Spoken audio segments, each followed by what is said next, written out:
Cyberpunk 2077 has been an insane roller coaster of a ride. It started off not very well on PS4 and Xbox One. I think I gave it like a 2 or a 3 out of 10, and I'm a huge CD Projekt Red fan. The Witcher series is, and The Witcher 3 specifically, my favourite game of all time, one of my favourite games of all time, and I love their series, and I was super excited for Cyberpunk, and was obviously let down. Now I did try it a couple of years later when they did another big update, and it was better and I was starting to enjoy it. However, with this 2.0 update, I can safely say that the game has now definitely crept up towards more of an 8 out of 10, 9 out of 10. It's really fun, the combat feels really great, there's plenty to do in the world, the graphics look really good. I think they must have done something for optimization because the game seems to run a hell of a lot better on PC.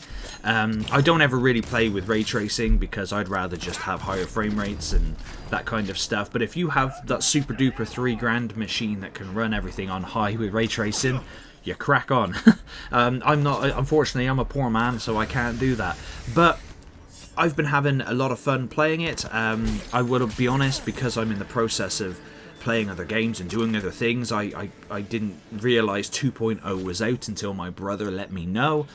So then I re-downloaded it and gave it a whirl. I'm looking forward to Phantom Liberty coming out this week, and I will be giving that one a whirl. They've revamped all of the skill trees and stuff, so that's pretty cool. It actually means something now. It doesn't look a bit pathetic. And like I said, the gunplay seems to be pretty cool. The stealth is really cool now. Unfortunately, there's still only the choking or neck snapping animations for stealth kills. I would have preferred if you was holding a katana or a knife that you could utilize them in some way with that, but you can't.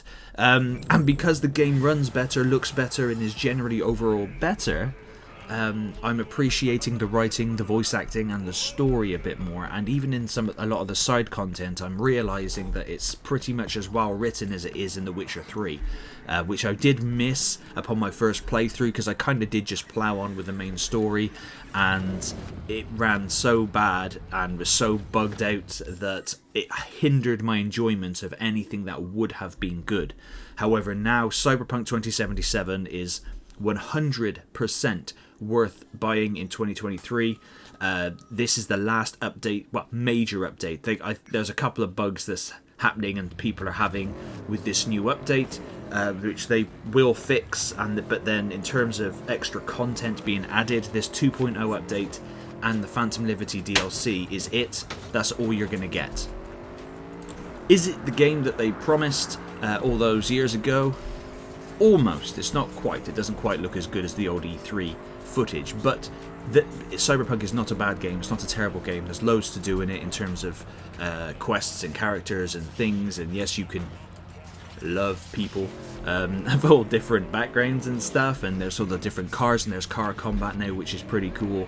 The police system has had a massive overhaul, and it's like GTA, so if you miff off the police, that you can see their cone of vision on the map, on the mini-map, and then they'll come looking for you when they lose sight of you. So they have really put a lot of work into the game. Still does not excuse the fact that this should have all been in the game at launch 3 years ago, 3 or 4 years ago even, but there it is. They are working on new Cyberpunk games. Now I do hope that they release them in a complete state, and if Cyberpunk 2077's state in 2023 is anything to go by, their heart is in the right place. They could have just abandoned the game, but they didn't. They stuck with it. They fixed a load of stuff. They pumped it full of content, loads of free content as well, and now this is a solid first-person shooting RPG based in a cyberpunk world, and is a game that is definitely worth playing for many, many reasons why I'm not going to list in this video, because I don't like my videos being too long. But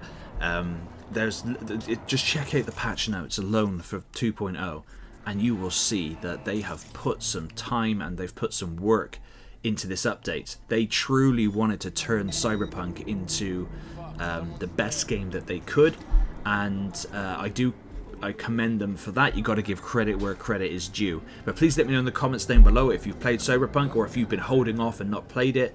Please, the game is worth it now. I have it on GOG, not on Steam, because I could get it cheaper on GOG, but it doesn't matter either way. It does actually have cross save, so you can have it link up with your Xbox or your PlayStation account. So if you did play it once upon a time on a different console and you wanted to play it on PC, then you could continue where you left off. I didn't start a new game for this update, I just kind of carried on from where I was.